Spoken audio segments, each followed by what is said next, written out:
Hola, buenas noches. Esta es una plática edificante de las que estamos dando cada tercer día, más o menos, a las 6 de la tarde, hora de Los Ángeles, 8 de la noche, hora de México. Miguel Zulueta lo hace los lunes, Temis de la Peña lo hace los miércoles, Susi Figueroa lo hace los viernes y un servidor, Sergio Escamilla, lo hago estos domingos. Domingos que estamos listos para cerrar con broche de oro la semana, terminar nuestro mayor día de descanso, irnos a descansar, a reposar, a prepararnos para una nueva semana de actividad aún en nuestras casas, pero de actividad productiva, creativa. Y a mí me gusta mucho hacerlo en los domingos, durante los domingos por la noche, porque me parece que es como un gran cierre, de semana. Y así, al mismo tiempo, es el gran inicio de la siguiente semana. La semana que cada una de ellas será la mejor semana de nuestras vidas y nos aprestamos para así vivirla. Como saben, nosotros estamos basando estas pláticas edificantes en la lectura de un libro de Ernest Holmes llamado Viviendo la ciencia de la mente. Y esta noche quiero hablarles de un capítulo que dice, ¿por qué hablar tanto de Dios? Este capítulo está en la página 107 de la edición electrónica. Debe de estar páginas antes, páginas después en la edición impresa, pero por ahí lo encuentran. Y me gusta mucho porque precisamente cuando nosotros en esta filosofía de ciencia de la mente nos referimos a Dios, nos estamos refiriendo no a una persona, no a eso que nos hacen, que nos proyectan los cuadros, por ejemplo, de los grandes artistas, sobre todo en la Edad Media y en el Renacimiento, pintaron muchísimo sobre un señor de pelo blanco, barbado, que estaba entre las nubes y que desde ahí reinaba, y que él estaba en el reino de los cielos, al cual todos debíamos aspirar a llegar y que desde allí reinaba sobre el reino de la tierra, donde los humanos éramos todos sus hijos. Ese es el concepto más acabado que nos dejó de Dios el cristianismo, y ese cristianismo que se forja tan potente, tan poderoso en esa época, en la época de la Edad Media y saliendo de ella hacia el Renacimiento, donde se fijan todos esos dogmas, todos esos misterios que llegan a nuestros días y que llegan a unos días no tan lejanos. Estoy hablando todavía de mediados del siglo XX, hace unos 70 años, cuando todavía conceptos como por ejemplo el diezmo eran importantísimos. Sé que aún en varias de las denominaciones de religiones cristianas el diezmo es algo muy importante, pero en la mayoritaria, en la que tiene más adeptos, que es la rama del catolicismo, el diezmo era algo importantísimo y era donde más personas tributaban. Y eso significaba dar el 10% del ingreso que se tenía. Aún todavía hay en el cristianismo muchas religiones que así lo exigen y algunas que así lo verifican, que tienen alguna manera donde auditan y tienen información de cuánto gana cada uno de sus correligionarios y saben si está tributando o no el 10%, y a veces lo exigen directamente. Pero eso digamos que es la parte más terrenal de las religiones, esa es la parte donde se llega a decir, es que este es el tributo que le tienes que hacer a Dios. Y entonces se disfraza ahí el que si es un tributo a Dios o es un tributo a los representantes de Dios a través de esa iglesia, o si lo se hace por obligación o si se hace por devoción. Y esa, en esa parte hay muchísimas opiniones, hay una gran diferencia de posturas. Pero regresamos al tema. ¿Por qué hablar tanto de Dios? ¿Qué es para nosotros Dios? Dios es entonces este señor barbado que está en la Capilla Sixtina extendiendo su dedo y tocando con la punta de él a un hombre y dándole vida y haciendo que el planeta entero se rija por todas esas reglas que se han impuesto desde las religiones. O Dios es un concepto un poquito más etéreo que no tiene forma de hombre, sino que tiene forma de energía. Y esa forma de energía en realidad es un sin forma. Nosotros podemos tener energía y no nos imaginamos qué forma tiene. Y esto estoy hablando, por ejemplo, de la energía eléctrica. O sea, ¿cómo nos imaginamos que puede ser la energía eléctrica? Unos cables, que sería lo primero que se nos podría venir a la mente. Pues no, la energía no son los cables. Eh, la luz de un foco, de una linterna eléctrica, no, tampoco esa no es la forma. La fuente más poderosa de energía que tenemos cercana, el sol.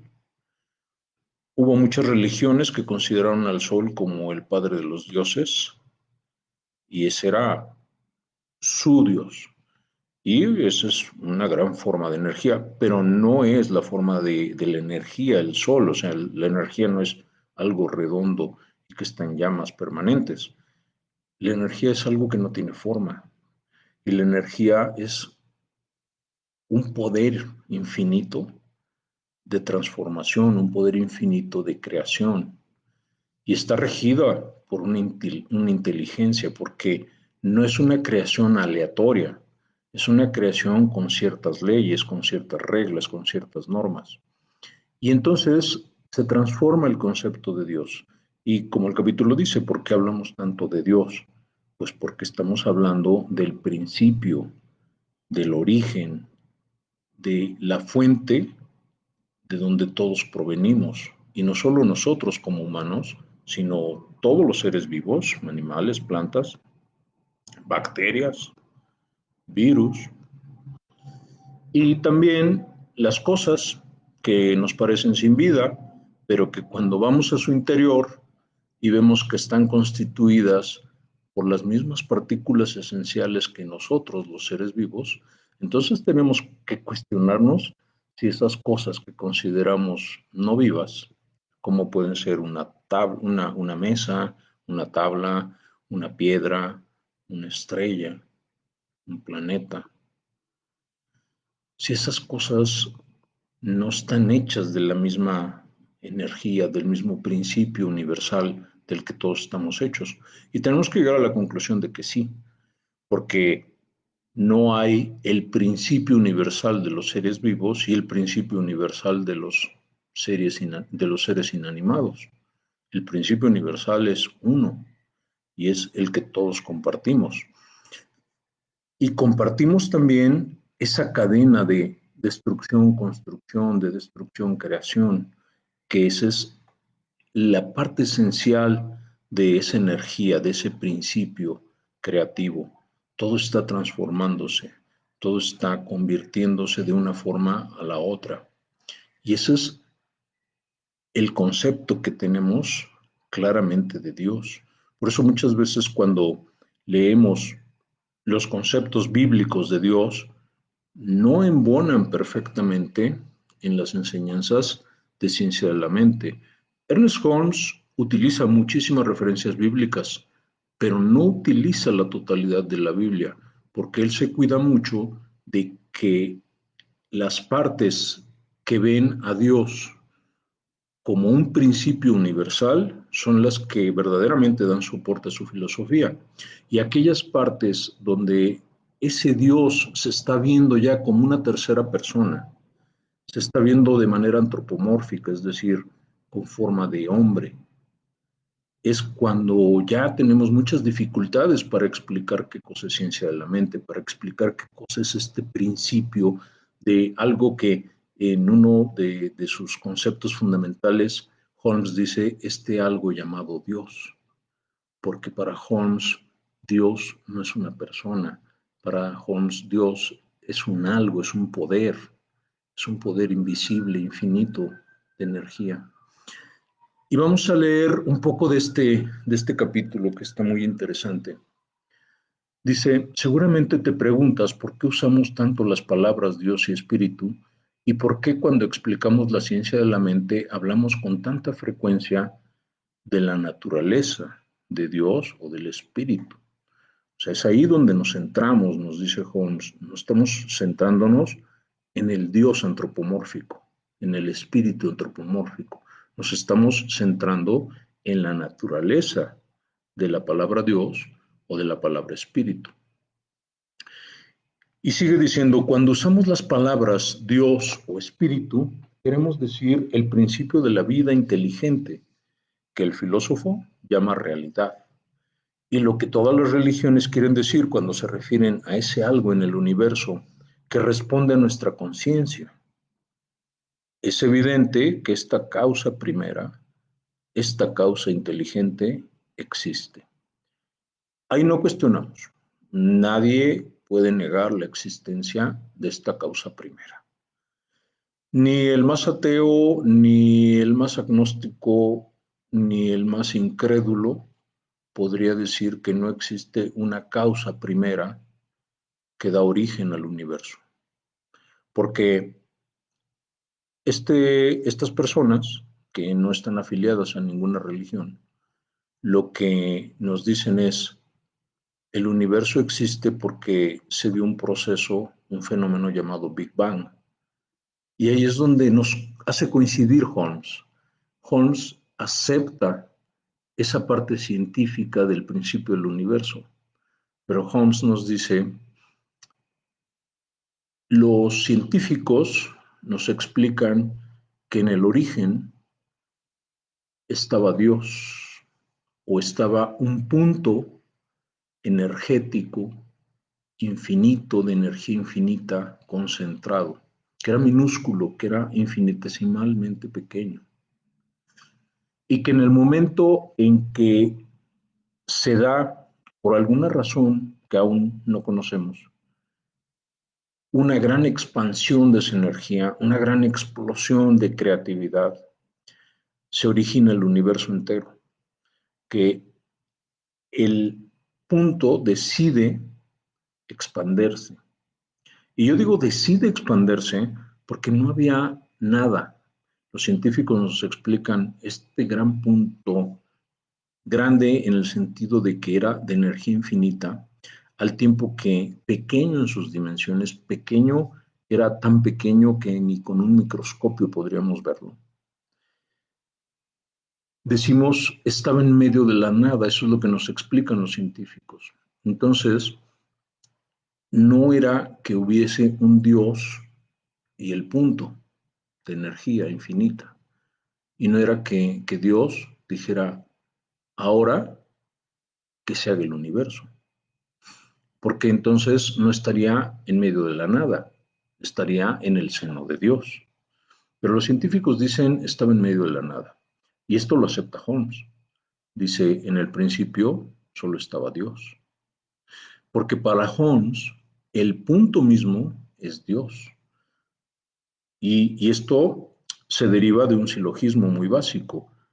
Si los científicos dicen lo único que existía era ese punto primigenio, original, originario de todo, y estaba en medio de la nada, y las religiones nos dicen Dios creó el universo, entonces allí debe de haber una conjunción.